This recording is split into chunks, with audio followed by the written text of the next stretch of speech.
কোরবানির ঈদে মুক্তি পাওয়া রিভেঞ্জ পাওয়ার পর দুই সিনেমা থেকে শবনম বুবলির বাদ পড়ার খবর শোনা গেছে। এর মধ্যে একটি মোহাম্মদ ইকবালের বিট্টে। বুবলির দাবি, সাকিব খানকে নিয়ে ইকবাল আপত্তিকর মন্তব্য করায় তিনি নিজেই সিনেমাটি ছেড়ে দিয়েছেন।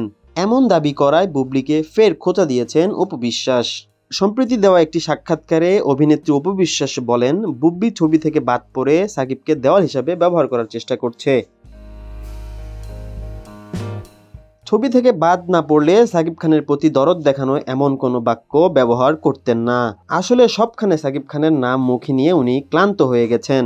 অপু বিশ্বাস বলেন, যখন প্রিয়তমার প্রচারে গিয়ে অভিনেতা আরফান নিঃস্ব সাকিব খানকে নিয়ে নেতিবাচক কথা বলল, তখন ওনার মুখে শোনা গেল সেই নিশোর প্রশংসা। সেই সময় কিভাবে সাকিবকে নিয়ে বাজে মন্তব্য করা একজন মানুষের পক্ষে সাফাই গাইলেন তিনি।